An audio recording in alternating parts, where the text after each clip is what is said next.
Masakit mamatayan ng magulang. Pero kung isa kang magulang ay walang kasing sakit ang mamatayan ng anak. Anak dapat ang maglilibing sa magulang at hindi magulang ang maglilibing sa anak. Ikaw, kabarangay, paano mo kinaya ang ganitong klase ng pagsubok sa buhay?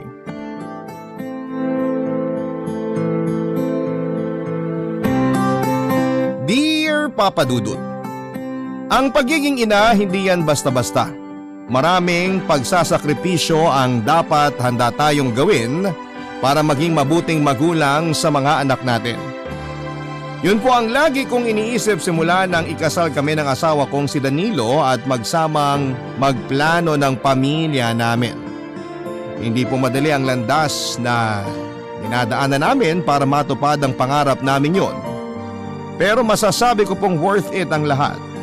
Bago ko po ipagpatuloy ang kwento ko ay magpapakilala muna ako sa inyo. Ako po si Larissa, mother of 3, 45 years old at tubong Isabela. Pero kasalukuyang nakatira sa Maynila. Ang asawa ko pong si Danilo ay nagtatrabaho sa isang construction company habang ako naman ay isang housewife. Mabait po ang mister ko, Papa Dudut. Siya na po talaga ang pinakamaalaga at understanding na lalaki na nakilala ko. Kaya naman nagpapasalamat ako sa Diyos dahil siya ang naging asawa ko. Pero nang maikasal kami ay hindi kami kaagad nagkaanak. Sa totoo lang ay yun po talaga ang unang pagsubok ng pagsasama namin na kulang na lamang ay sukuan namin. Madalas ko noong iniisip na baka hindi talaga kami magkakaanak ng mister ko. Kaya naman ipinagpasa Diyos na lang namin ang lahat, Papa Dudut.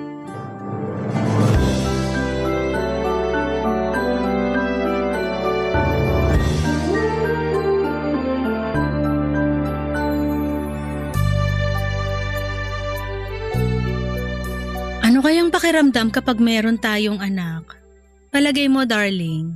Siguro maingay dito sa bahay natin. Yung mga gamit na lagi mo inaayos, malamang lagi rin magulo. Nakakainggit yung mga mag-asawa na merong mga anak. Yung iba sa kanila, 2 o 3 pa yung baby nila, samantalang tayo. Oh, nalulungkot ka na naman, darling. Hindi ko lang kasi mapigilan. Ilang taon na rin tayong kasal pero hanggang ngayon, hindi pa rin tayo nakakabuo. Hindi ko na alam ang gagawin.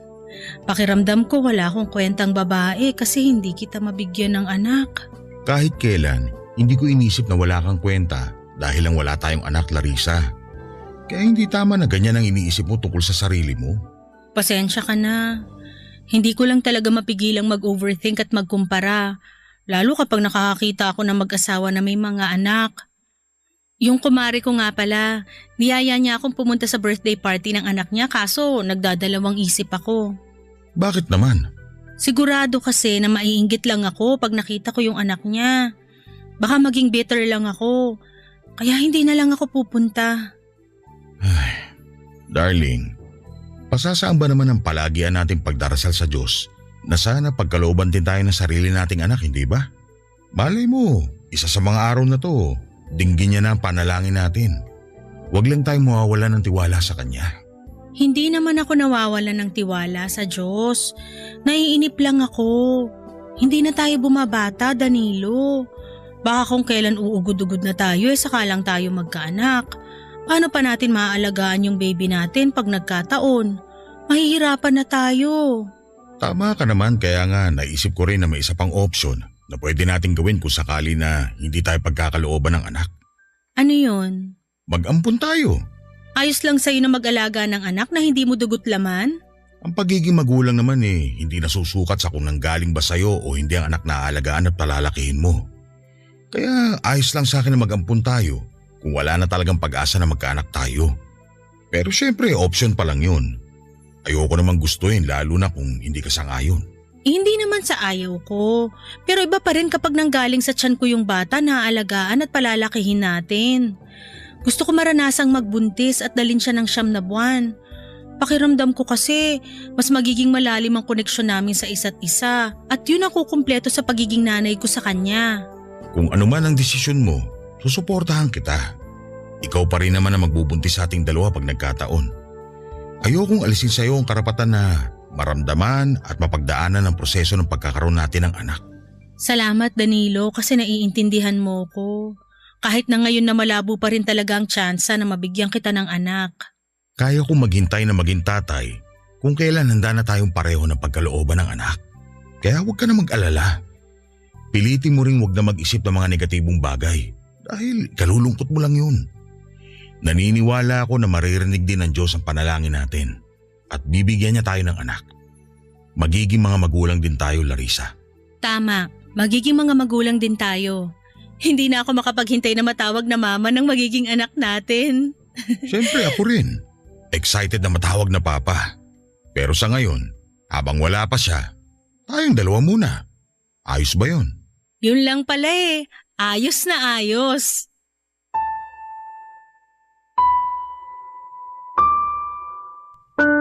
Papa Dudut, kahit na pag-usapan na namin ni Danilo ang tungkol sa pag-aampon ay hindi pa rin po namin tuluyang isinara ang isipan namin na balang araw ay diringgin ang may kapal ang panalangin namin na magkakaroon pa rin kami ng anak.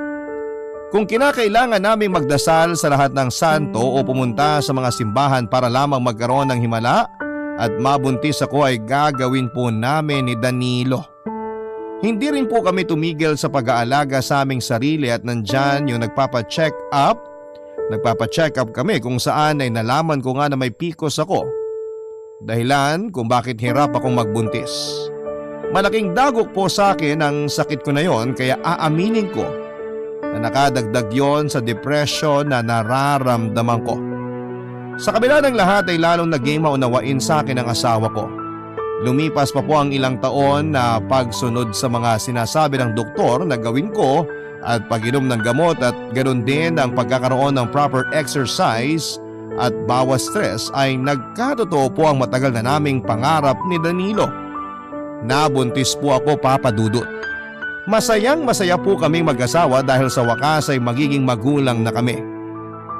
Ingat na ingat po ako habang dinadala sa tiyan ko ang panganay namin.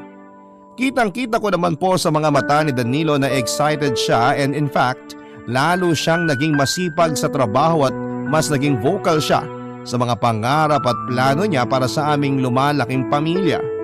Hindi nagtagal ay pinanganak po ang baby namin. Pero imbis na excitement, kaba at pag-aalala po ang agad kong naramdaman ng unang beses na makita ko siya. At hanggang sa makauwi na kami sa bahay matapos akong manganak sa ospital ay may punto na ayaw ko pong hawakan o lapitan ng baby ko dahil pakiramdam ko may magagawa akong mali. Nawalan po ako ng kumpiyansa sa sarili ko na magiging mabuting nanay ako sa anak ko. Bukod doon ay mabilis din akong mairita sa kanya kapag umiiyak siya. At kaagad ko po yung napansin, maging ang mister ko, Papa Dudut.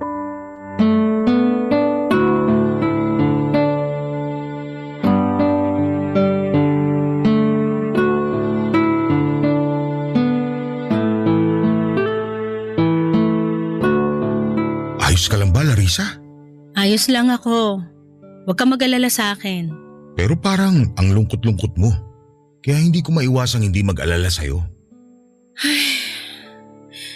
Ewan ko ba, pero parang pagod na pagod ako. Simula nang umalis ka kanina papasok sa trabaho, wala na akong ibang inatupag kundi alagaan niyang anak natin. Hindi na nga ako nakapaghugas ng pinggan o nakapaglaba kasi iyak ng iyak si baby. Gusto lagi katabi ako. Sa kanya talaga ako mas napagod kaysa sa mga gawaing bahay Ganun ba? Gusto mo bang mag-leave muna ako sa trabaho para samahan kayo rito sa bahay? Naku, wag na. Ilang linggo ka nang nandito simula ng mga anak ako. Alam kong tambak na rin ang trabaho mo. Diba nabanggit mo nung nakaraan na kulang ang 3 oras na overtime para matapos mo yung mga pinapagawa sa'yo na pending ng ilang araw? Oo, marami nga akong kailangan tapusin. Pero mas importante na matulungan kita sa pag-aalaga kay baby. Sabing wag na, kaya ko na to. Bakit hindi na lang natin papuntahin dito sa bahay si nanay para makasama nyo? Nung huling dalaw daw niya, nagpresenta siya na dito raw muna sa titira para masamahan kayo. Saka para matulungan ka sa pag-aalaga sa anak natin. Matanda na si nanay. Madalas na nga yun magreklamo na masakit ang likod niya at mga tuhod eh. Baka imbis na isa lang ang alagaan ko, dalawa pa sila ng anak natin ang iintindihin ko. Iniisip ko lang naman ang kapakanan mo. Mukha ka na kasing stress at kulang sa tulog, darling. Ayoko magkasakit ka. Ayoko rin naman magkasakit pero ganun yata talaga kapag bagong nanay.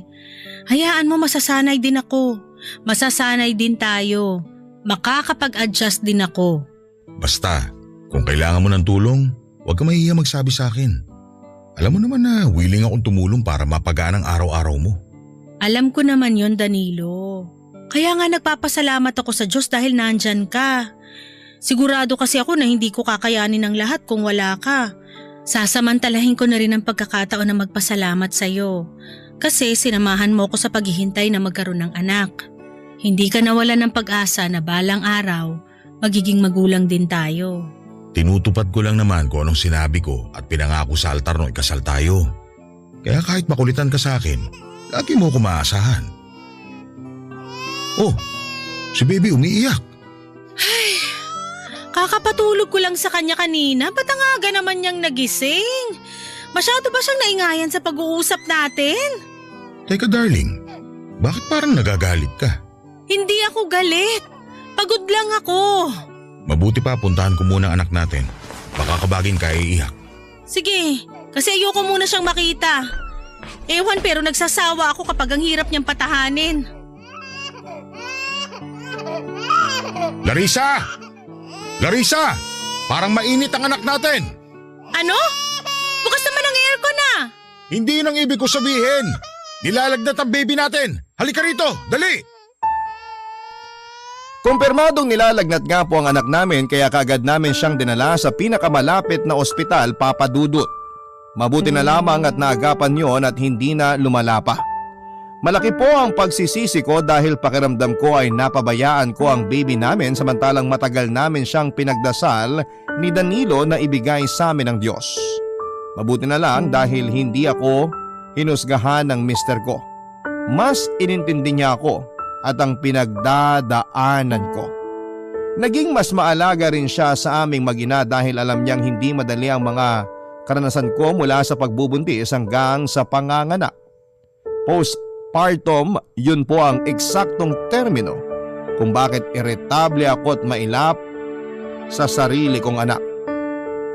Sa gabay ng mga doktor ko at pamilya namin ay unti-unti ko pong nalagpasan ang pinagdaraanan ko. Natanggap ko na po ang baby ko at mas naaalagaan ko na rin siya. Papadudot lumipas ang ilang buwan, nagkaroon na naman po ako ng unexpected blessing sa pamilya namin dahil nabuntis ulit ako ng mister ko at magkaka-baby na naman kami. Alam kong ready na kami financially kaya walang kaso kung magkasunod na dumating sa buhay namin ang aming mga anak. Pero hindi po lahat ng kasiyahan ay nagtatagal. Napatunayan po namin yon. Dahil ng mga sumunod na buwan ay lalong naging masakitin ang panganay namin. Madalas naming dinadala sa ospital ang baby namin sa kung ano-anong kadahilanan. Pero noong isang beses na nagkaubot sipon siya ay nalaman namin na meron na pala siyang pulmonya at huli na. Malala na po yun kaya nang sumunod na pagkakataon na dinala namin sa ospital ang anak namin, ay binawian siya ng buhay. Namatay po ang panganay namin ni Danilo, Papa Dudut. Barangay Love Stories. Barangay Love Stories. Para sa isang magulang na naghintay ng matagal para magkaroon ng anak ay hindi po madaling mamatayan ng supling, Papa Dudut. Kahit na sabihin ng iba na wala pa namang isang taon ng baby namin, mahirap para sa amin ni Danilo na tanggapin na gano'n na lang kadali na binawi sa amin ng langit ang panganay namin. Iyak po ako ng iyak noon, Papa Dudut, at kulang na lang ay mawalan ako ng boses at matuyo ang luha ko sa mga mata. Gusto kong magalit sa sarili ko dahil pakiramdam ko ay nagkulang ako bilang nanay. Kaya nangyari yon sa baby namin. At hanggang sa burol at libing ng anak namin ay emosyonal po ako. Inimatay pa nga ako nang takpan ang nicho niya, Papa Dudut. Alam ko kasi na sa mga larawang ko na lamang makikita ang mukha ng anak namin. Sa kabila ng lahat ay meron pa rin pong buhay na pilit na kumakapit sa sinapupunan ko. Kaya kahit malungkot at nakakapagod ay pinilit ko pong lumaban. Lumaban po kami ni Danilo para sa baby namin na nasa tiyan ko. Ginamit po naming inspirasyon ang magiging anak namin para magpatuloy sa buhay. Mahirap na masakit pero nang ipanganak ko ang second baby namin, napalitan po ng saya at excitement ang mga pinagdaanan namin mula nang mamatay ang aming panganay. Nalagaan po namin at iningatan ang baby boy namin hanggang sa lumaki siya. Thankful na lang talaga kami ni Danilo dahil hindi siya naging sakitin katulad ng panganay namin. Pero hindi ko pa rin po mapigilang mag-worry kapag inuubo o sinisipo ng anak namin. Kahit kompleto naman ang bakuna at vitamins niya. Sa paglipas ng mga taon ay binayaan po ulit kami ng isang anak na babae. Siya na po ang bunso namin, Papa Dudut, at naging sentro ng atensyon at kasiyahan sa pamilya namin. Sa pag-usad ng panahon ay naging close na ng husto sila ni Danilo at ang bunso namin dahil malambing talaga ang anak naming babae. Hindi nga nagtagal ay tumungtong na po sa college ang anak naming lalaki at nasa huling taon na sa high school ang unika iha namin. Noong mga panahon na yon ay binili po namin ang motor ang anak naming nasa kolehiyo para may magamit siya kapag pumapasok sa university. Medyo malayo kasi ang school niya, Papa Dudut. Kaya lang, yun din po ang naging dahilan para kabahan ako sa kaligtasan ng anak ko, lalo pat may pagkakaskasero siya magmaneho. Dahilan para isang beses ay sumemplang siya at nagkaroon ng pasa at mga sugat sa kanyang katawan.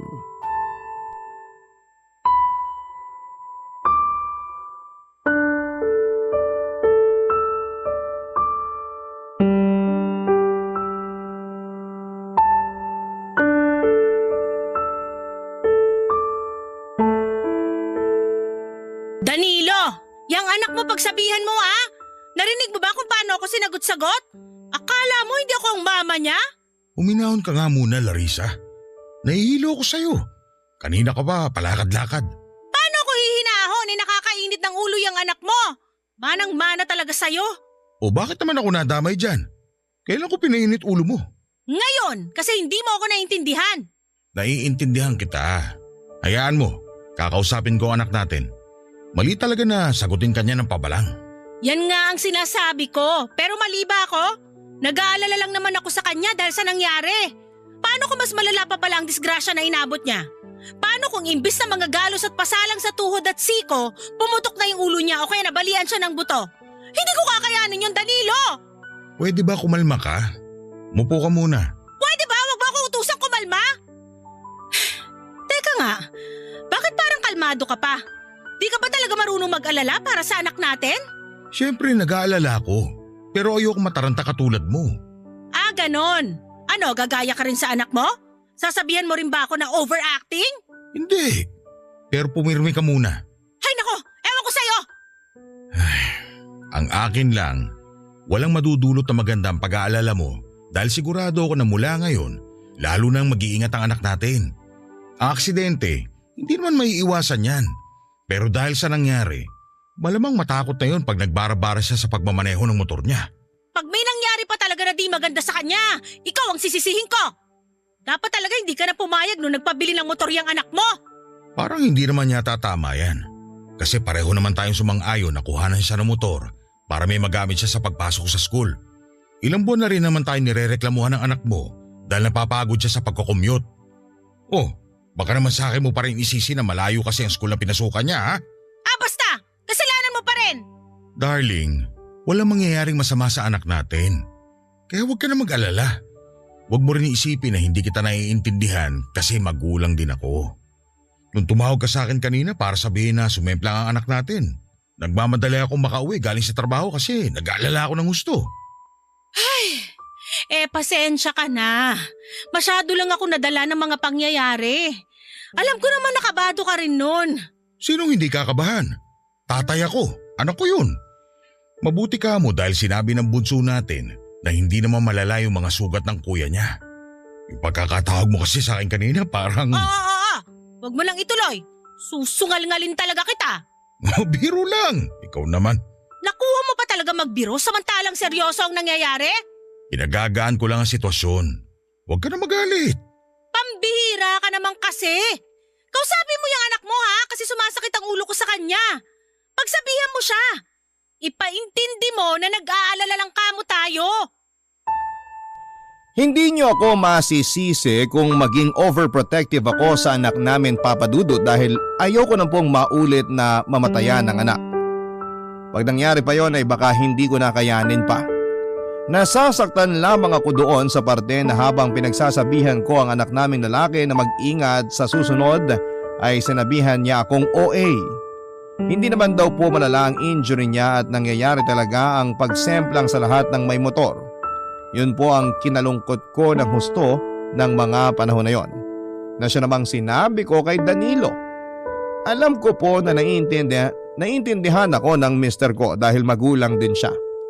Masakit din sa kanya na mawala ng anak pero mas hindi ko po maatim na maranasan paulit yon.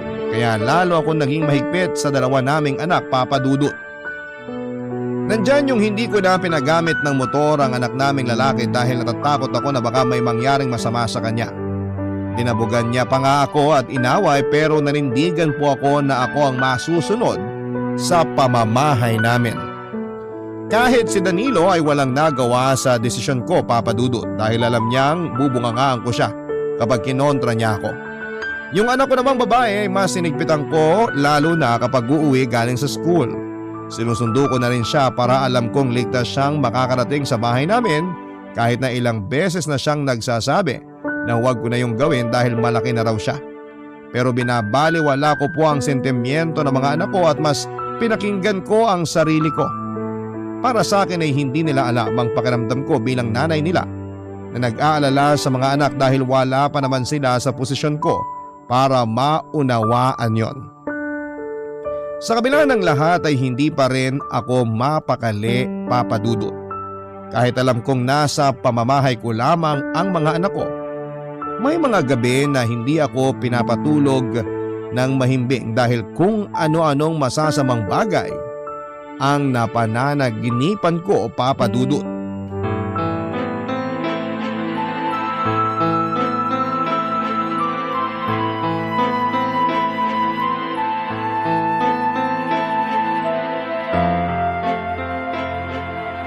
Anak?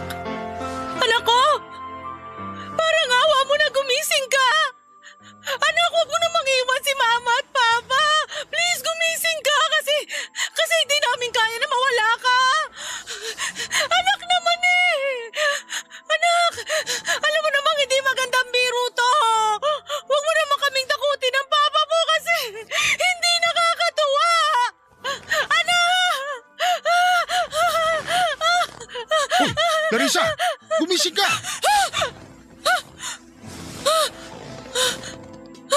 Danilo, Nananaginip ka ng masama. Ayos ka lang ba? mukha ba akong ayos lang? Danilo, namatay ang anak natin sa panaginip ko. Ano sa palagay mong mararamdaman ko? Hindi ko kayang mawala ang anak natin. Ikamamatay ko yon. Nanaginip ka lang. Hindi totoo na namatay ang anak natin. Natutulog siya ngayon sa kwarto niya. Pero hindi siya sumabay sa atin sa hapunan kanina kahit ilang beses ko na siyang tinawag. Sinabi lang niyang busog siya. Malamang nagtatampo pa rin yun dahil hindi mo pa rin siya pinapayagang magmotor. Pero nakita kong lumabas din siya sa kwarto niya para kumain. Huwag ka na mag-alala. Ang hirap naman ang sinasabi mo. Nanay ako, Danilo. Anak ko ang pinag-uusapan natin dito. Parang gusto ko tuloy siyang puntahan sa kwarto niya ngayon. Anak ko rin siya, Larissa. Saka huwag mo na siyang puntahan dahil baka natutulog na yun. May pasok pa siya bukas sa school. Sigurado magtataka yun kung bakit mo siya biglang pinuntahan. Pero parang Hindi na ako makakatulog dahil natatakot ako. Kahit sinabi mo na wag akong mag-alala, hindi ko pa rin kaya. Mabuti pa, ikwento mo na lang sa akin ang napanaginipan mo. Para kahit paano mapanatag ang isip mo. Naaksidente raw ang anak natin at namatay. Tapos iyak ako nang iyak kasi hindi ko matanggap ang nangyari sa kanya. Napakabata pa niya para mawala sa atin, Danilo. Paano na lang kung magkatotoo yun? Sabi sa akin ng nanay ko, ang panaginip daw babala sa totoong buhay. Kumbaga, masamang pangitain na hindi natin dapat binabaliwala. Ikaw na may sabi, panaginip lang yan. Para sa akin, hindi yan totoo. At hindi magkakatotoo. Ligtas ang anak natin. Hindi siya mawawala sa atin. Sana nga tama ang sinasabi mo kasi hindi ko kakayanin. Ayoko na uli mawalan ng anak dahil sobrang sakit nun. Para ako masisiraan ng ulo kaya sana lang talaga. Tama ka na panaginip lang yun. Halika nga rito. Yakapin na lang kita. Tahan na. Tahan na, darling. Panaginip lang yun. Hindi totoo na may mangyayaring masama sa anak natin dahil poprotektahan siya ng Diyos. Hindi ba? Yun ang gabi-gabing panalangin natin. Ang alagaan at gabayan sila magkapatid ng may kapal. Oo, Danilo. Dahil higit na mas makapangyarihan ng Diyos kesa sa atin ang mga magulang nila. Tama. Kaya magiging maayos din ang lahat. Okay ka na ba, darling? Okay na ako. Salamat kasi nandyan ka. Lagi lang ako nandito. Sandali lang ha. Ikukuha muna kita ng tubig bago tayo bumalik sa pagtulog. Takot na takot po ako nang magising mula sa bangungot na yon kung saan ay namatay daw ang anak ko. Mabuti na lamang dahil nasa tabi ko si Danilo para aluhin at samahan niya ako, Papa Dudut. Natatandaan ko pa na nanlalambot ang buong katawan ko at nanginginig ang boses ko ng gabing yon. Kung tutuusin ay hindi po yun ang unang gabi na dinalaw ako ng masamang pangitain sa panaginip. Sa sobrang dami ay hindi ko na mabilang kung ilan. Ewan, wala naman akong third eye o psychic ability pero kinukutuban po ako ng masama, Papa Dudut.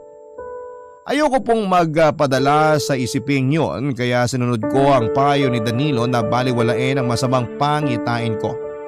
Nagdasal din po ako ng husto para maprotektahan ng Diyos ang mga anak namin. Nang sumunod na mga araw ay tuluyan na nga pong nawala sa isipan ko ang tungkol sa masamang panaginip. Kaso, may nangyari pong hindi ko inaasahan. Dahilan para sa ikalawang pagkakataon ay madurog ang puso namin ni Danilo bilang mga magulang. Yon ay nang itakas ng anak naming lalaki ang motor niya nang makuha niya ang susi sa kwarto namin ng asawa ko. Nalaman na lang po namin yon matapos may makapagsabi sa amin na nasangkot siya sa isang aksidente. Kung saan, Papa Dudut, ay sumalpok ang motor niya sa puno ng mangga. Sa may highway at dead on the spot ang aming anak, Papa Dudut. Barangay Love Stories. Barangay Love Stories. Tulala po ako nang makarating ang balitang yon sa pamilya namin at nanginginig ang buong katawan ko habang papunta kami sa ospital ng araw na yon, Papa Dudut. At nang makumpirma nga po namin ang katawan ng aming anak, ang namatay ay napahiyaw po ako at humagulhol. Kulang na lamang ay mawalan ako ng lakas ng tuhod dahil sa mga nangyari. Hindi ko po alam kung ano ang gagawin ko dahil blanko po ang isipan ko at para akong masisiraan ng ulo ng panahon na yon, Papa Dudut. Gusto kong magwala, gusto kong manuntok at manipa para lamang mailabas ang bigat ng kalooban ko sa mga nangyari kahit na alam kong hindi yon makakatulong para mabuhay ulit ang anak ko. Kaso ang sakit-sakit, Papa Dudut, parang pinupunit po ang puso ko ng libu-libong piraso. Parang pinipiga ang pagkatao ko. At kahit hanggang sa burol ng anak namin ay hindi po ako mapakalma ng asawa ko, Papa Dudut. Iyak po ako ng iyak at nagmamakaawa rin ako sa harap ng kabaw ng anak namin na mabuhay siya. Kahit alam kong imposibleng mangyari yon. Bilang isang ina ay wala nang sasakit pa sa mga nangyari. Wala nang sasama pa sa realidad na namatayan ka ng anak ng higit sa isang beses. Hindi ko po alam kung paano haharapin ang mga susunod na araw, Papa Dudut, dahil pakiwari ko ay kasama niyang namatay ang puso ko. Kasabay noon ay hindi ko mapigilang sisihin ang mister ko dahil hindi siya nakinig sa masamang mga pangitain ko, Papa Dudut.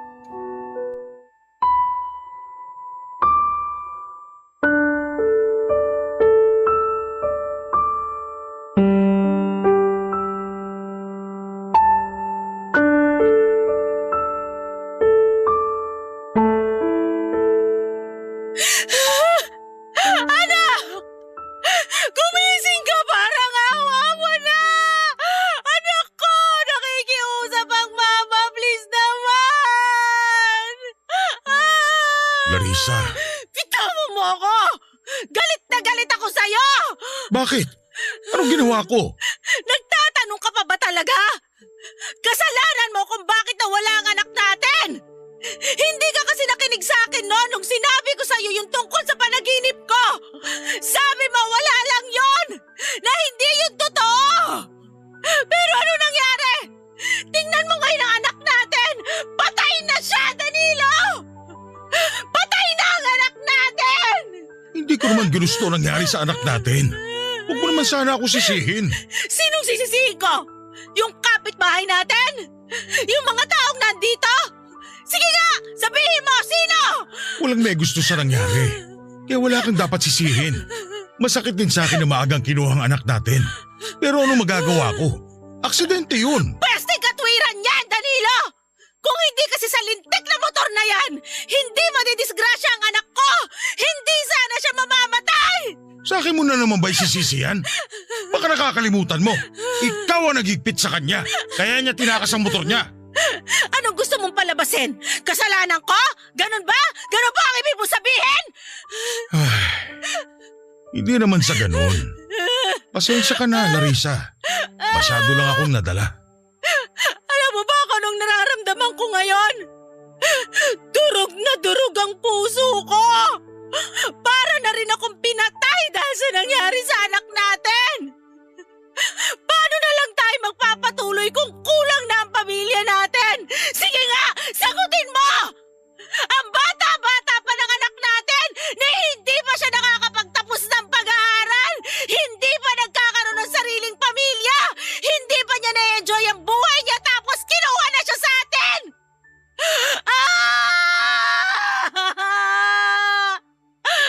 Ang sakit-sakit, Danilo!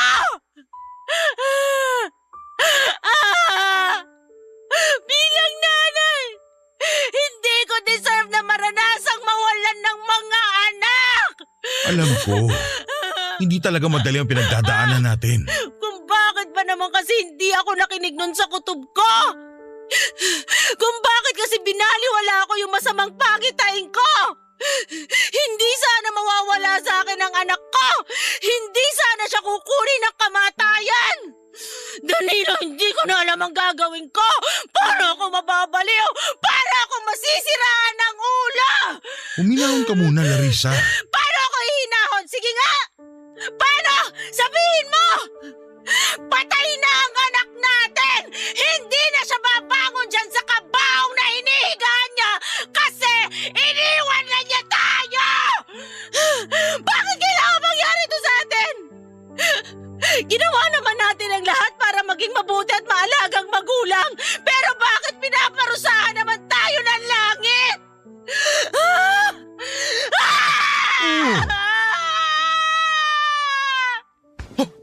Larissa, ayos ka lang?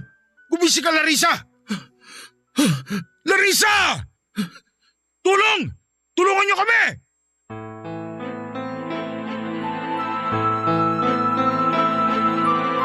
Papa Dudut, gusto ko pong magalit sa Diyos dahil pinaglaruan niya ang puso ko. Wala naman po akong kasalanan para parusahan niya sa pamamagitan ng pagbawi sa mga anak ko ng ganon kaaga na siya rin mismo ang nagbigay sa amin.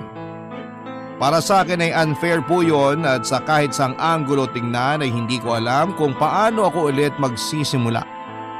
Pakiramdam ko rin ay wala na akong ginawang tama dahil naiisip ko, what if hindi ako naging mahigpit sa anak ko? Hindi sana magkakatotoo ang masamang pangitain ko. Tulala pa rin ako at walang maisip na matino hanggang sa mailibing ang anak namin, Papa Dudut. Sa gitna ng pagluluksa ko ay hirap na hirap din po pala ang mister ko, Papa Dudut, at may mga gabi na narinig ko siyang umiiyak. Hirap din po siyang makatulog samantalang ako naman po ay yung tulog ng tulog. Kapag tinatanong ko si Danilo kung ayos lamang siya ay sinasabi niyang ayos lang siya. Alam ko na hindi lang ako ang nagluluksa sa pamilya namin dahil hirap din po ang anak naming babae. Doon ko na-realize na kailangan ako ng pamilya namin dahil hindi namin malalampasan ang pagsubok na ibinigay sa amin kung hindi kami sama-sama na magtutulungan.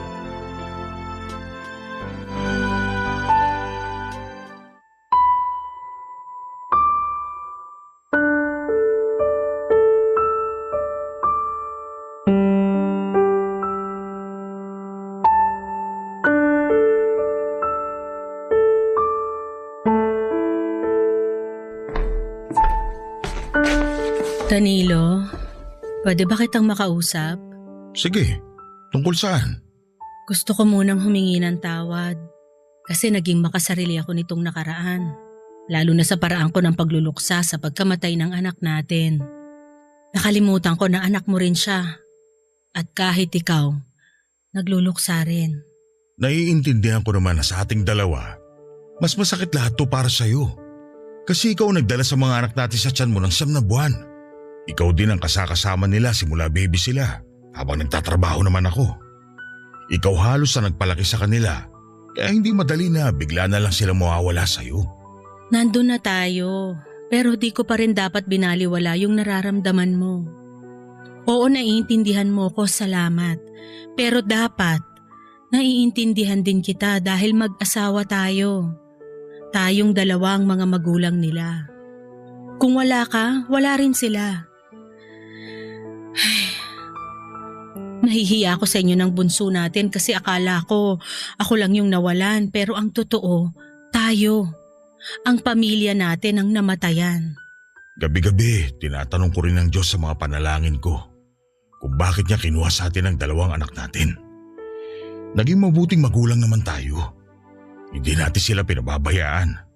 Pero sa huli, na-realize ko na lahat naman ng tao namamatay. Siguro, yun lang talaga ang panahon na ilalagi ng mga anak natin sa mundo. Kaya iniisip ko na lang na mabuti binigyan pa rin niya tayo ng pagkakataon na makasama sila at maging magulang sa kanila. Ang hirap lang sa parte natin bilang magulang na ilibing ang sarili nating mga anak. Akala ko kasi sila ang maglilibing sa atin. Kung nasan man ngayon ang mga anak natin, alam kong masaya na sila. Hindi na natin maibabalik ang nakaraan. Pero hindi habang buhay, magpapatali tayo rito. Larissa, meron pa tayong isang anak. Kailangan din niya tayo. Nagsabi sa akin ng bunso mo na namimiss ka na raw niya. Hindi ka na rin kasi namin madalas nakakasabay sa hapunan dahil lagi ka nagkukulong sa kwarto. Naiintindihan niya nagluluksa ka. Pero mas magiging madali sa atin lahat na makamove on kung hindi natin itataboy ang isa't isa. Alam ko. Kaya nga gusto kong bumawi sa inyo ng bunso natin dahil mahal na mahal ko kayo. Dahil sa nangyari, natutunan kong pahalagahan ang buhay. Hindi natin alam kung hanggang kailan pa tayo mananatili sa mundong to, kaya dapat nating sulitin ang bawat sandali. Ayoko na may araw na lilipas na hindi ko nasasabi at naipaparamdam sa inyo kung gaano ko kayo kamahal. Napakaswerte ko dahil kayo ang pamilya ko. Napakaswerte ko dahil ikaw ang asawa ko, Danilo. Salamat kasi ang tiyaga mo sa akin. Mahal kita, Larissa. At ngayong merong pinagdadaanan ng pamilya natin, naniniwala ako na balang araw, malalagpasan din natin to ng sama-sama. Mahal na mahal ka rin ang bunso natin. Mabuti pa tawagin mo na dun si Bunso kasi plano kong magluto ng paborito niyong mag-ama. Babawi ako sa inyo. Sige, sigurado matutuwa ang anak natin kasi na-miss niya ang luto mo.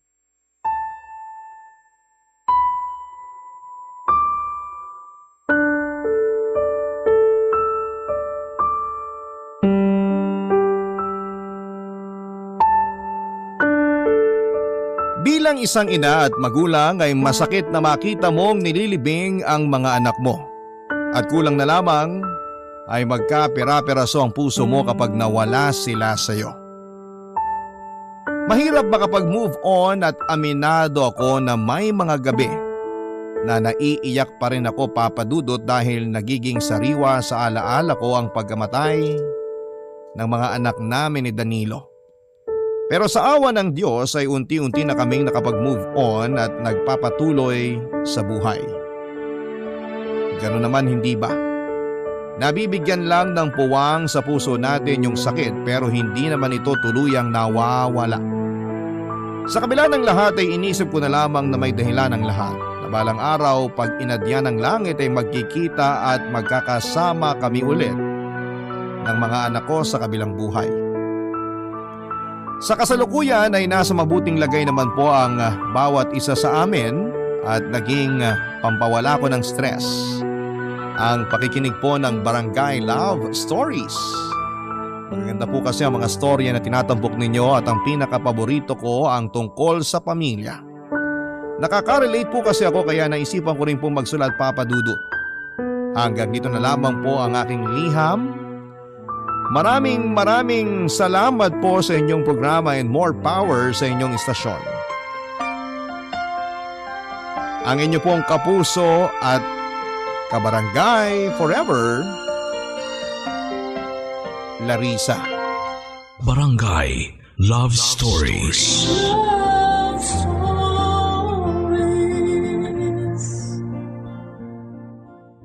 Barangay LS 97.1. 97.1. Number 1. Forever.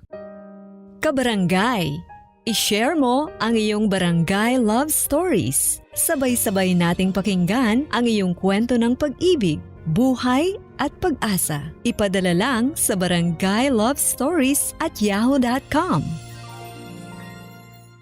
Isang anak ang maluwal siya sa mundong ito. Ikaw, kapusohan, hanggang kailan mo babayaran ang utang na loob mo sa iyong mga magulang? Dear Papa Dudut, ang isang anak ay walang kakayahan na mamili ng kanyang magiging magulang. Ang pagkasilang sa kanya sa mundong ito ay hindi niya ginusto o hiniling kailanman. Ang mga magulang madalas ang may kakayahang magdesisyon kung kailan nila gustong magkaroon ng anak. Sila ang responsable pagdating sa buhay ng kanilang anak. Pero bakit parang ang anak pa ang may habang buhay na utang na loob na kailangang bayaran sa kanila? Kahit na hindi naman niya hiniling na mabuhay sa mundong ito. Hi Papa Dudut, just call me Eileen. 30 years old, taga Cavite at nagtatrabaho bilang quality assurance sa isang opisina sa Makati. Aaminin ko na hindi talaga ako mahilig makinig ng drama sa radyo pero dahil paborito ko kayong DJ at ng kaibigan ko, pati na rin po ang programa ninyong Barangay Love Stories kaya naisipan ko na sumulat na rin para makapagbahagi ng kwento kong may aral na maiiwan sa mga nakikinig ngayon. Solong anak nga lang pala ako ng mga magulang ko. May sarili kaming bahay pero si Papa lamang ang nagtatrabaho para matugunan ang pangangailangan namin sa araw-araw. Hikain kasi si Mama kaya medyo mahina ang kanyang katawan. Ganon pa man ay nagsumika pa rin si Papa para mapag-aral ako hanggang kolehiyo, Papa Dudut.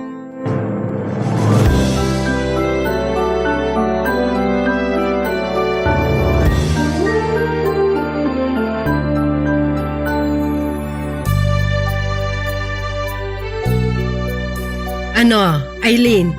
Sakto na ba ang lasa nitong sinigang na bangus na niluto ko? Opo, Ma.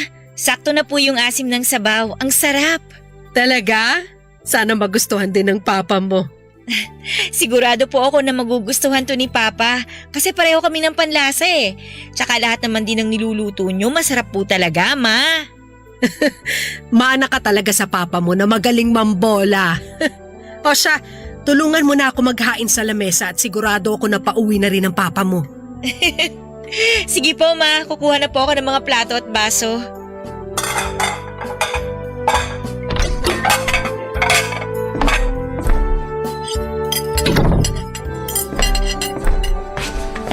Ay, nakakapagod talaga ang traffic. Pa, sakto po ang uwi nyo kasi katatapos lang po magluto ni Mama. Ang sarap po ng sinigang na bangus niya. Masarap naman talaga magsinigang ang mama mo. Amoy pa lang nitong sinigang mo, ang sarap na talaga, mahal. Paborito mo kasi yan, kaya amoy pa lang nasasarapan ka na kaagad. Ma, maniwala ka sa akin. Lahat naman po ng niluluto ninyo, masarap. Tama ang sinabi ni Eileen. Kaya nga pinakasalan kita kaagad kasi sobrang sarap mo magluto. Ay, oo nga pala. Bukas wala akong pasok sa trabaho. Bakit po pa? Hindi naman po holiday bukas, di ba? Oo, hindi nga. Kaya lang kasi, nagtitipid ngayon yung furniture shop na pinagkatrabahuhan ko. Matumal lang benta. Kaya kaysa magbawas ng mga tauhan, babawasan na lang daw nilang araw ng pasok namin sa trabaho. Di ibig sabihin nun, mababawasan din ang kikitain mo sa trabaho? Ganun na nga, mahal. Pasensya na ha. Kailangan na naman tuloy natin magtipid sa mga susunod na araw. Lalo na't malapit ng bayaran ng tuition ni Eileen. Wala yun. Ako nang bahala pagdating sa pagbabudget kaya wag mo nang alalahanin yun. Pa, Ma, ano po kaya kung maghanap din ako ng part-time job? Bakit mo naman gagawin yun? Kaya ko pa naman kayong buhayin ng mama mo. Oo nga po, kaya lang kasi nahihirapan na rin po kayo sa mga gastusin pati na rin si Mama. Pero paano naman ang pag-aaral mo kapag nagtrabaho ka? Part-time job lang naman po kung sakali. Hindi ko po pababayaan ang pag-aaral ko. Wag na, Eileen. Hindi mo na kailangan gawin yun. Kasya pa naman ang kinikita kong pera para sa mga gastusin dito sa bahay. Pati na rin sa pang-tuition mo. Payagan niyo na po ako, Pa. Promise, pagbubutihan ko pa rin po ang pag-aaral ko. Ay, tsaka na natin pag-usapan yan. Ayoko rin kasi na mapagod ka. Mas gusto ko na nakafocus ka lang sa pag-aaral mo hanggang sa makatapos ka. Basta, sa ngayon, ayoko muna na mag-part-time job ka. Papa Dudut, medyo maagang naging mag-asawa ang mga magulang ko. Hiling daw kasi yon ng mga lolo at lola ko. Ang bumuo nga ng pamilya sina papa at mama para makita raw ako ng mga magulang nila. Natupad naman nila yon dahil ilang taon lang pagkatapos akong isilang ay namatay na rin sina lolo at lola. Naging maayos naman daw ang relasyon at pagsasama nila lalo na at may sarili na silang bahay na tinitirhan noon. Hindi rin gaanong mataas ang presyo ng mga bilihin kaya lang habang tumatagal, doon na nila nararamdaman ang hirap ng buhay lalo na nga nang magsimula na akong mag-aral. Kaya para sa akin, naisip ko noon na mas mabuti pa siguro kung hindi kaagad sila nagpakasal o gumawa ng anak. Hindi naman dahil sa ayoko mabuhay sa mundong ito pero iba pa rin kasi yung pinaghandaan ng mga magulang ang buhay na ibibigay nila sa kanilang magiging anak. Iba pa rin yung may maayos na preparasyon para hindi sila nahihirapan. Kagaya noong mga panahon na nag-aaral na ako sa kolehiyo. Kaya naman sa huli pinayagan na rin ako ni Papa na mag-part-time job. Papa Dudut.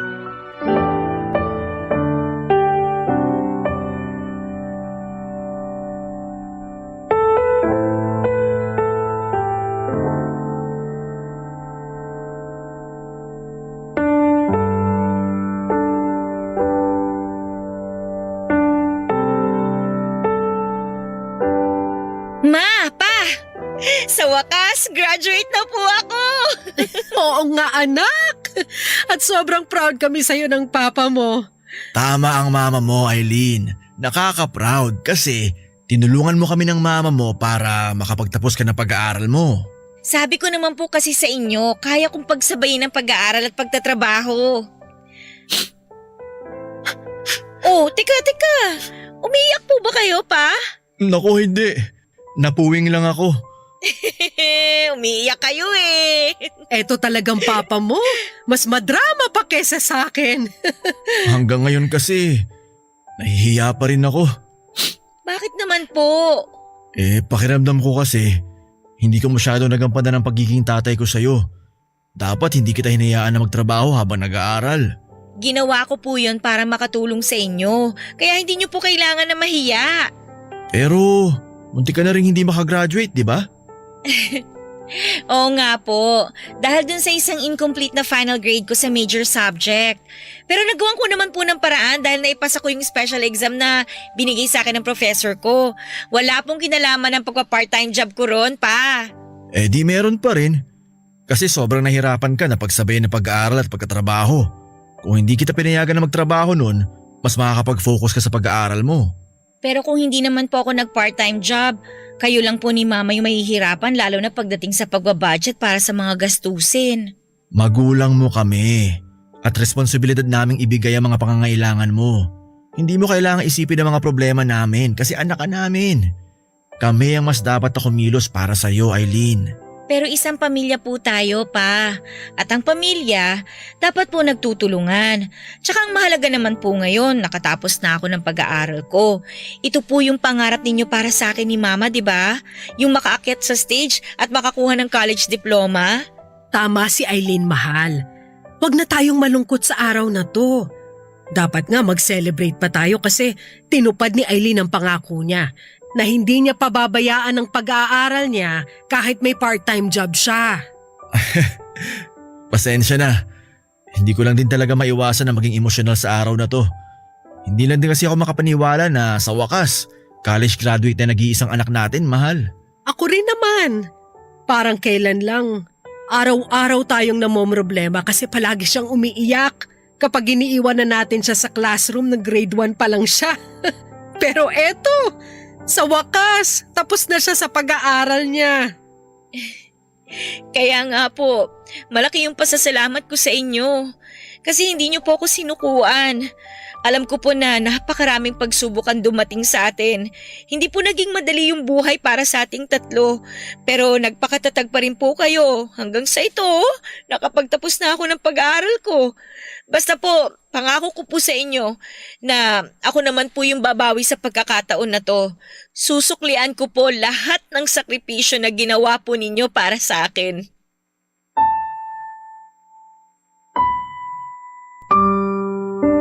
Papa Dudut, nakita ko ang pagsusumikap ng mga magulang ko para mabuhay at mapag-aral nila ako.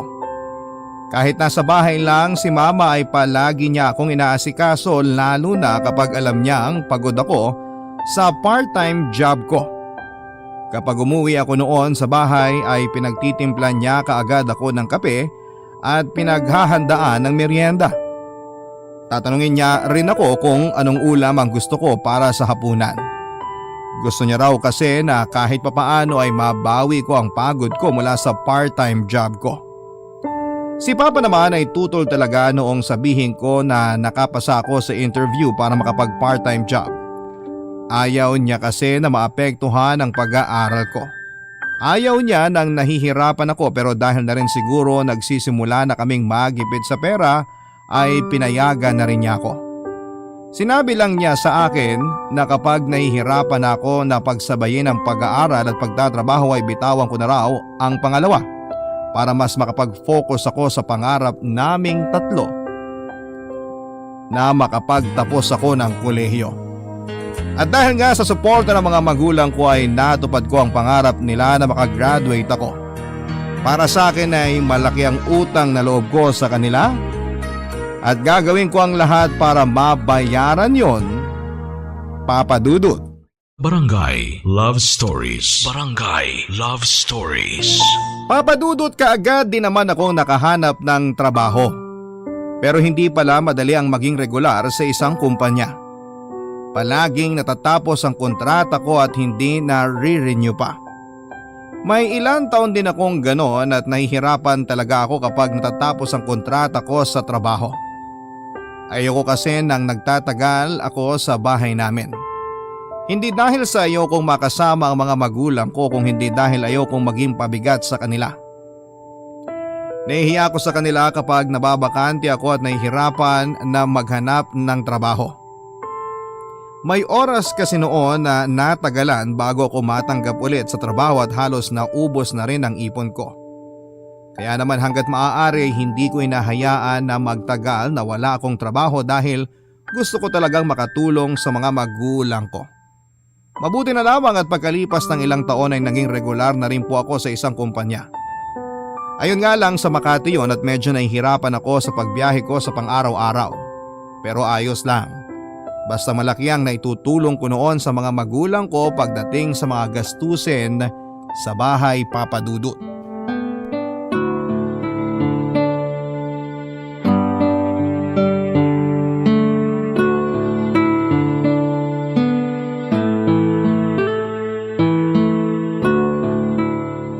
Ay, grabe. Ang bigat talaga nitong mga pinamili ko. Ilagay ko na nga muna dito sa ibabaw ng lamesa.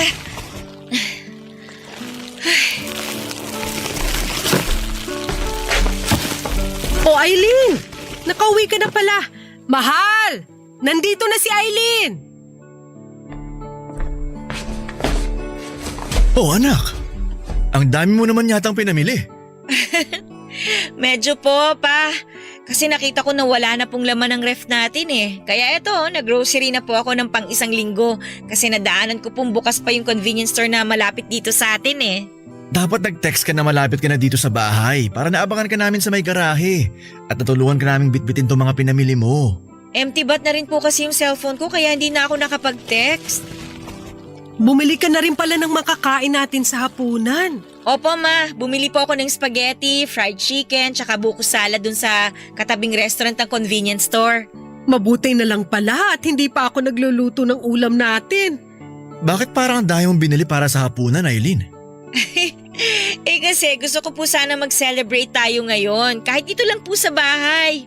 Kinausap po kasi ako ng supervisor namin kanina at pinapirma niya po ako ng kontrata dahil regular na po ako sa trabaho. Ibig sabihin, regular ka na talaga ngayon sa kumpanya nyo? Opo ma! At marami po akong benefits na makukuha mula sa trabaho ko. Magkakaroon po kayo ng healthcare insurance, may yearly appraisal din po kami sa sweldo namin. Tapos iba pa po ang 13-month pay ko sa company bonus kapag December na. Ang ganda pala talaga dyan sa pinagtatrabahuhan mo ngayon. Maganda po talaga kaya natuwa ako nang sabihin ng supervisor namin na regular employee na po ako doon. Nakakatuwa naman anak. Kapag nagkataon, mapapaagang pag-resign ka sa furniture shop. Ano pong ibig niyong sabihin pa? Nagkwento kasi ang papa mo kanina. Napapagod na raw siya magtrabaho kasi ang liit na lang ng sinusweldo niya dun sa furniture shop. Matagal ko na rin talagang gusto mag-resign at tumito na lang sa bahay. Ilang taon na rin kasi ako nagkatrabaho. Hinihintay ko lang talaga na maging regular ka na dyan sa trabaho mo para pwede na ako mag-resign. Pero hindi po ba masyado pang maaga para mag-resign kayo? Ang ibig kong sabihin pa, kaka-regular ko pa lang din po kasi sa trabaho ko. Oo nga, pero kung ikukumpara yung sweldo ko sa kinikita mo, mas malaki yung iyo. Sigurado ako na kahit hindi na ako magtrabaho, mabubuhay na tayo ng mama mo sa kikitain mo dyan sa kumpanya nyo. Huwag kang mag-alala, Aileen. Hindi pa naman kaagad magre-resign ng papa mo sa trabaho. Sinabi ko kasi sa kanya na pag-isipan niyang mabuti ang desisyon na gagawin niya. Matanda na kami kaya pag nag-resign siya, baka hindi na siya makahanap pa ng ibang trabaho. Bakit pa ako magtatrabaho kung may maayos naman ng trabaho ang anak natin, mahal? Sigurado naman ako na hindi niya tayo pababayaan. Kasi pinag-aral at pinagtapos natin siya ng koleyo. Hindi ba, anak? Opo, syempre naman po. Sandali lang po ha. Ilalagay ko lang po sa ref yung mga grocery ko para lumuwag po tong lamesa natin. Papa Dudut, wala pang isang taon mula nang maregular ako sa trabaho ay huminto na nga sa pagtatrabaho si Papa.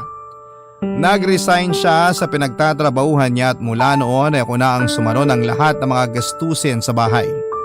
Mula sa mga pagkain, bills hanggang sa pati mga bagong gamit sa bahay na gusto ng mga magulang ko. Madalas kasi silang magpabili sa akin ng mga appliances o mga furnitures lalo na kapag darating ang fiesta sa lugar namin. Dapat daw ay may bagong gamit na makikita mga bisita sa loob ng bahay. Kaya naman kahit na hindi kailangan basta gusto nila papa at mama ay ibinibigay ko yon sa kanila. Kahit mga gadget na gusto nila, Papa Dudut. Basta pasok sa budget ko ay ibinibigay ko kung ano man ang hilingin nila sa akin. Yun kasi ang parang ko ng pagtanaw ng utang na loob sa kanila. Gusto ko na maramdaman nila na ginagampanan ko ang responsibilidad ko bilang anak nila. At dahil ako na ang tumatayong breadwinner sa bahay ay doon na rin ako naglakas loob na sagutin ang manliligaw kong si Renan, Papa Dudut.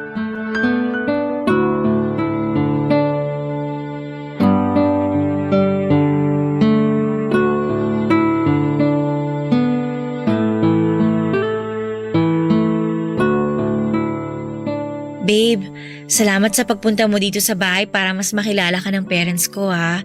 Gusto ko na talaga kasing malaman nila na may boyfriend na ako.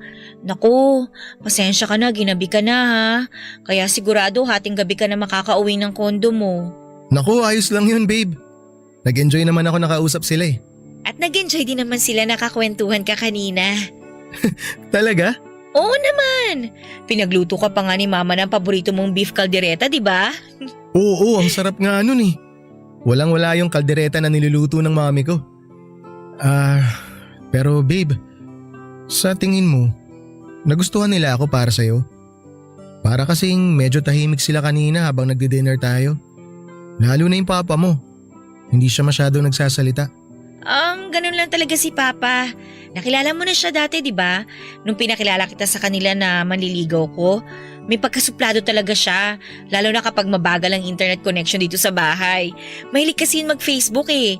Tsaka tumambay sa iba pang mga social media. Kaya kapag mabagal ang internet, ayun, umiinit din yung ulo niya. Ganun ba? Para kasing iba yung mood nila kanina ng mama mo nung malaman nila na boyfriend mo na ako. Mas kinakausap pa nga nila ako nung hindi mo pa ako boyfriend eh. Pero baka tama ka, iba lang yung mood nila kanina, lalo na ni Tito. Oo, ganun nga. Wala lang talaga sa mood si Papa. Sige na babe, umuwi ka na kasi baka matraffic ka pa pabalik ng Makati. Okay, sige. Sakay na ako sa kotse. Pumasok ka na rin sa loob ng bahay niyo. I-text mo ako kapag nakauwi ka na ha. Bye! Ingat ka! Bye!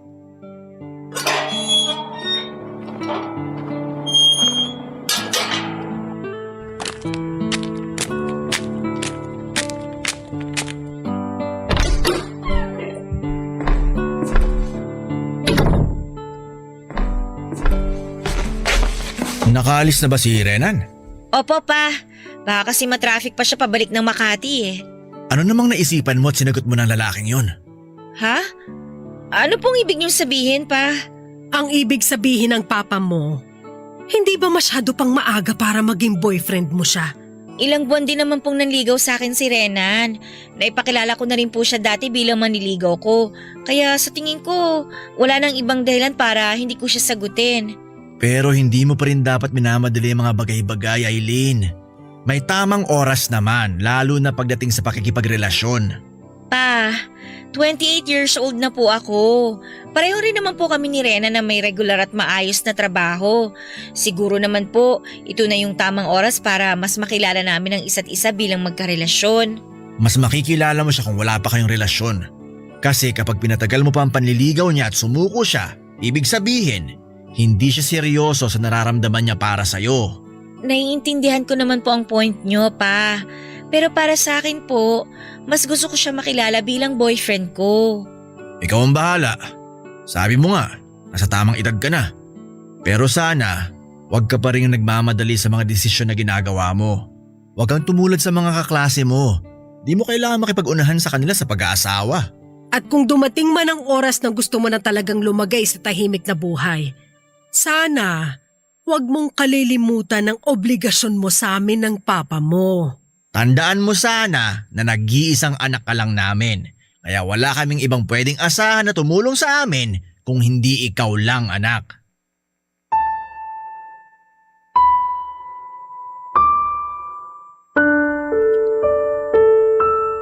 Papa Dudut, halos 80% ng perang kinikita ko sa trabaho ay napupunta sa mga bayarin sa bahay o sa mga magulang ko. Nagpakabit na rin kasi kami ng internet connection at yung mahal na package pa ang kinuha namin. Dahil yon ang pinili ni Mama. Kaya naman dumagdag pa yon sa bills na kailangan kong i-budget sa sweldo ko. Kasunod noon ay hiniritan ako ni Papa na gusto niya ng bagong TV para sa kwarto nila ni Mama na ibinigay ko rin naman sa kanila.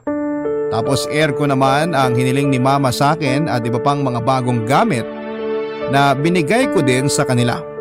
Kaya wala rin talagang natitira halos sa sinasahod ko. Wala akong naiipon para sa sarili ko at madalas na naiinggit ako sa ibang kaibigan o katrabaho ko na nagagawang magbakasyon sa kung saan-saan. Dahil wala silang pinagkakagasusan sa mga magulang nila. Pero syempre hindi ko yon pinaparamdam sa mga magulang ko. Papa Dudut, mula nang ipakilala ko si Renan, kina Papa at Mama, madalas nila akong pinapaalalahanan na huwag munang mag-aasawa. Sinasabi nila na hindi madali ang pagbuo ng pamilya kaya sana raw ay hindi muna yon pumasok sa isipan ko.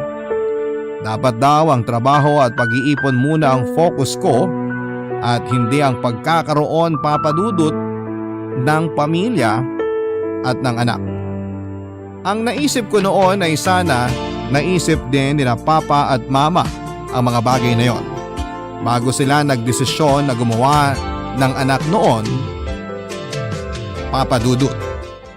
Barangay Love Stories. Barangay Love Stories. Food chain kami nagkakilala ng boyfriend kong si Renan. Lunch break ko yon at maraming tao kaya konti na lang talaga ang bakanting upuan. Mag-isa lamang ako noon sa lamesa at may isa pang bakanting upuan sa tabi ko kung saan nakishare si Renan. Nakipagkilala na rin siya sa akin at sa maikling oras na yon ay nag-enjoy talaga ako nakausap siya. Naulit ang pagsasabay naming kumain hanggang sa makapagpalagayan kami ng loob. Hindi nga nagtagal, Papa Dudut, ay niligawan na ako ni Renan at ipinakita niya na seryoso talaga siya sa akin. Sa Makati lang din kasi siya nakatira pero dinadalaw niya ako sa Cavite kapag wala siyang trabaho. Magkalapit lang din ang building na pinagtatrabahuhan namin at nung una ay gusto niya pa akong ihatid araw-araw pa uwi ng Cavite. Pero ako na nagsabi na hindi niya kailangang gawin yon. Kaya hanggang sa may sakayan na lamang ng bus niya ako hinahatid. At ang pinaka-paborito kong parte ng panliligaw niya sa akin ay yung paggawa niya ng mga tula at love letter. Kaya sino ba naman ang hindi mai-in love sa kanya? Hindi ba? Papa Dudut, 3 buwan din ang tinagal ng panliligaw sa akin ni Renan. Naramdaman at nakita ko kasi na seryoso talaga siya sa akin. At mahigit 1 taon na ang relasyon namin nang mag-decide kaming magsama na sa isang bahay. Malapit lang kasi ang tinutuluyan niyang kondo sa trabaho ko. At dahil magkasama na kami sa isang bahay ay hindi naman pwede na hindi ako mag-share sa mga gastusin para sa aming dalawa, Papa Dudut.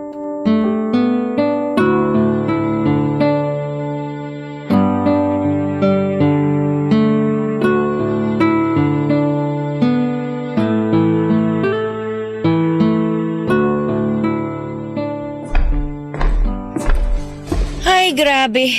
Ang lapit na nitong kondo sa trabaho ko pero halos 40 minutes pa rin ang naging biyahe ko. Ang traffic talaga kapag Friday. Payday din kasi ngayon kaya maraming tao sa labas.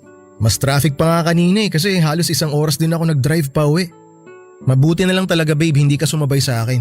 Napa-overtime kasi ako kanina dahil dun sa mga audit na kailangan kong tapusin. Ano pala yung mga hawak mo na papel, babe? Bills na kailangan bayaran. Kino-compute ko lang kung magkano lahat para alam ko kung magkano rin ang kailangan ko i-budget. Ay, babe. Nag-withdraw na nga pala ako kanina. Eto. Naku, di mo na kailangan mag-abot. Ano ka ba? Di ba kailangan mo na rin magbayad ng internet at bill ng kuryente nyo dun sa Cavite? Oo, pero pwede pa namang madelay ng konti yun. Unahin na lang muna natin yung mga gastusin sa kondo. Itago mo na muna yan. Baka mas kailanganin mo pa yung pera dun sa bahay nyo. Pero babe, hindi kasi ako nakapag-share dun sa mga binayaran mong bills nung nakaraang buwan. Ano ka ba? Huwag mo akong alalahanin. Tsaka babe, alam ko na wala na halos natira sa savings mo kasi nga binili mo yung request na bagong sofa set ng mama mo. Kaya ko pa naman bayaran tong mga to. Huwag ka na muna mag-share dito, akong bahala. Okay lang ako. Ay, ang totoo, nahihiya na rin kasi ako sa'yo eh. Huh? Bakit ka naman mahihiya? Gumagastos ka rin naman pagdating sa mga grocery natin para dito sa kondo ah. Pero maliit lang naman ang nagagastos ko kumpara sa'yo. Ano ka ba? Hindi naman to contest eh. Gets ko na maliit na lang ang natitira sa'yo kada sahod. Kaya konti na lang yung perang na itatabi mo para sa sarili mo. Alam ko naman na lagi ka nagpapadala ng pera sa parents mo eh. At kapag alam nila na malapit na ang sweldo mo, nagre-request na sila ng mga bagong gamit para sa bahay nyo. Pero ayos lang naman sa akin yun kasi nga parents mo sila eh.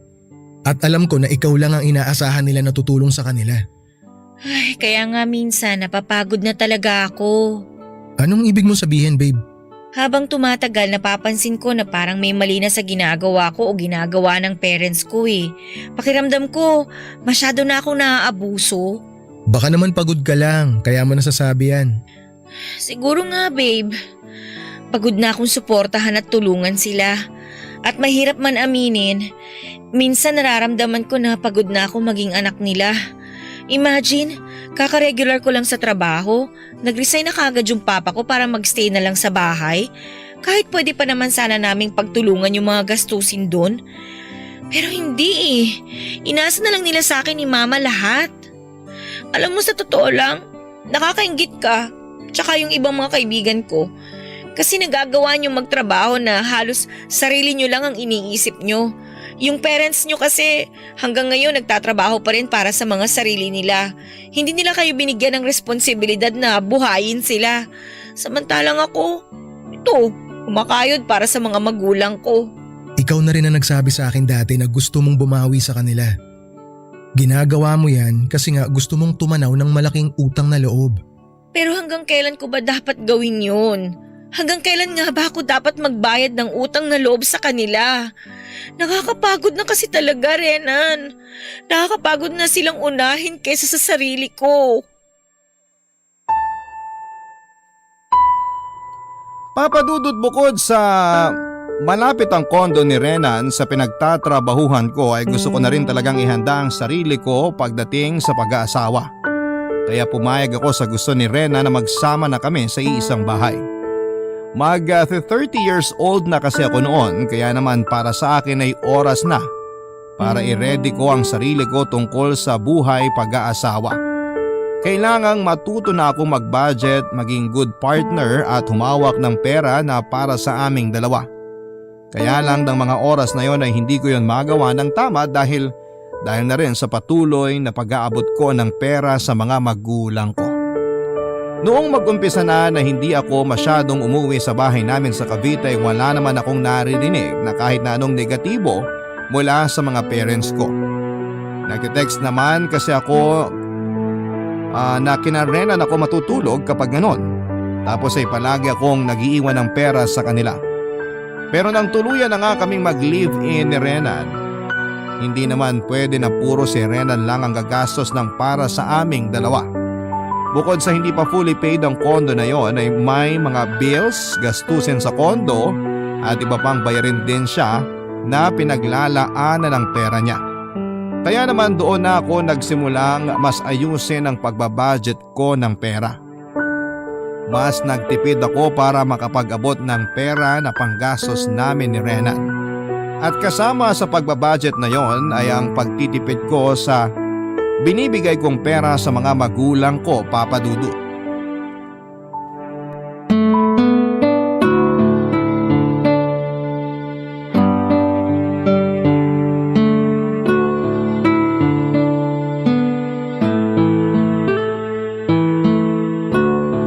Arlene, buti naman at nasagot mo na tong video call namin ng mama mo.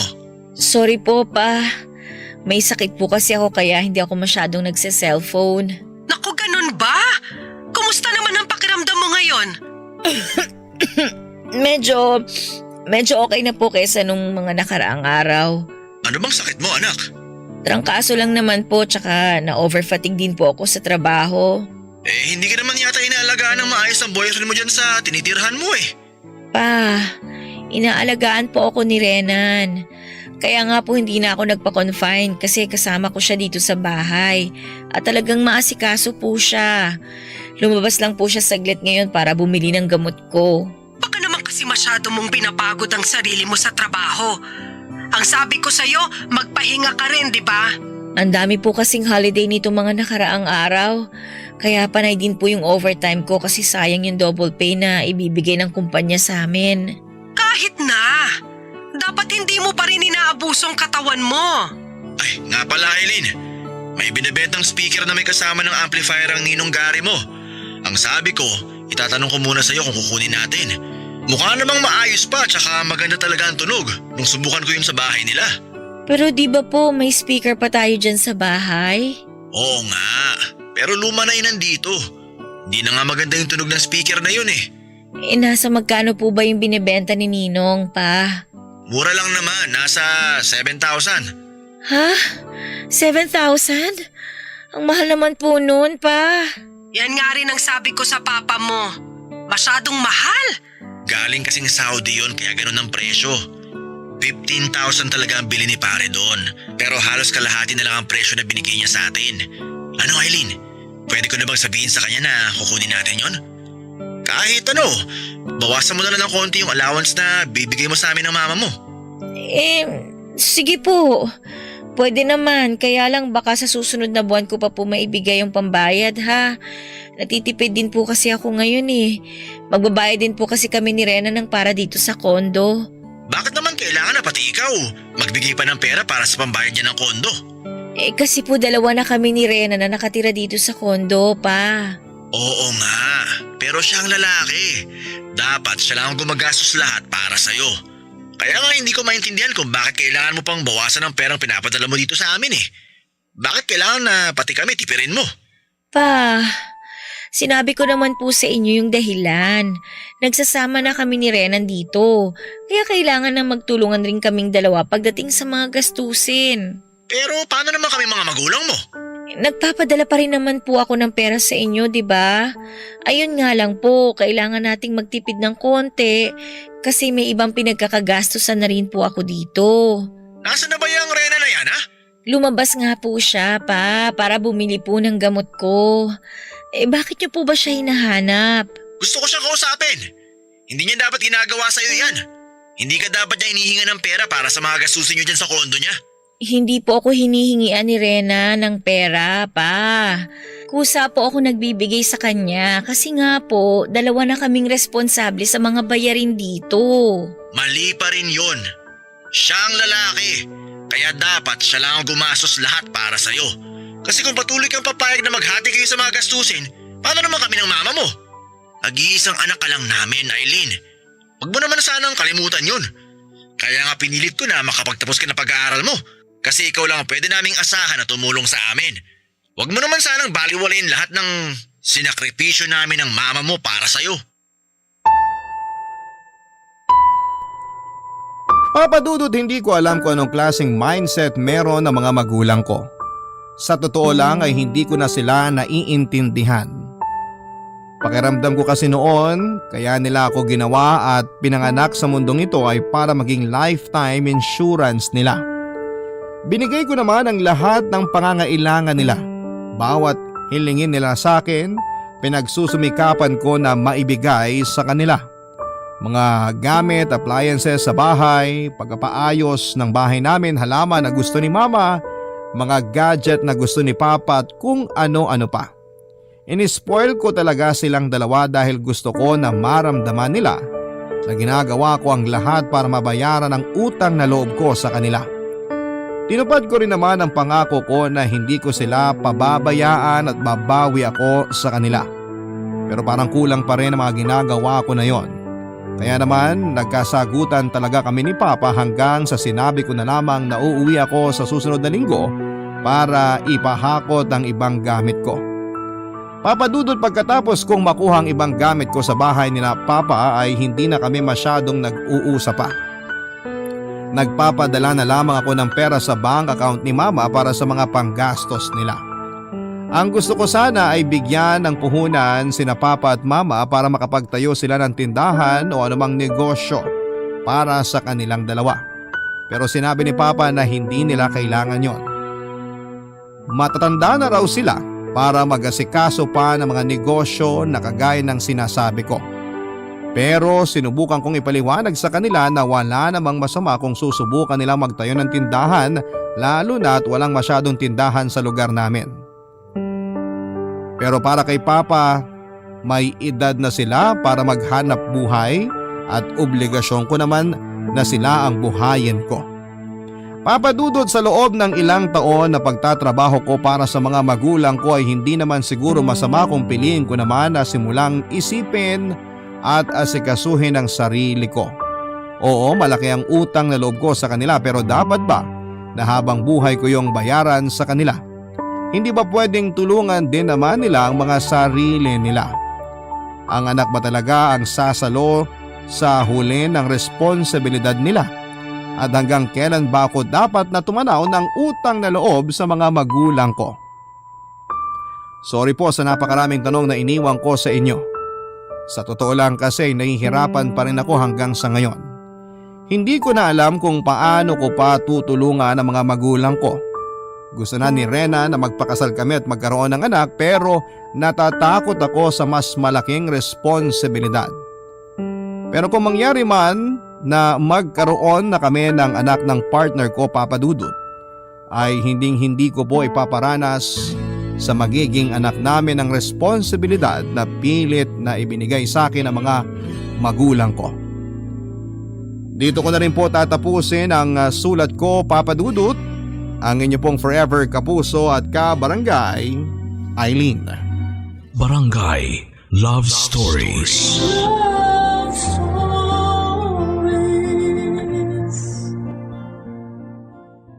Barangay LS 97.1. 97.1. Number 1. Forever. Kabarangay, i-share mo ang iyong barangay love stories. Sabay-sabay nating pakinggan ang iyong kwento ng pag-ibig, buhay at pag-asa. Ipadala lang sa barangaylovestories@yahoo.com.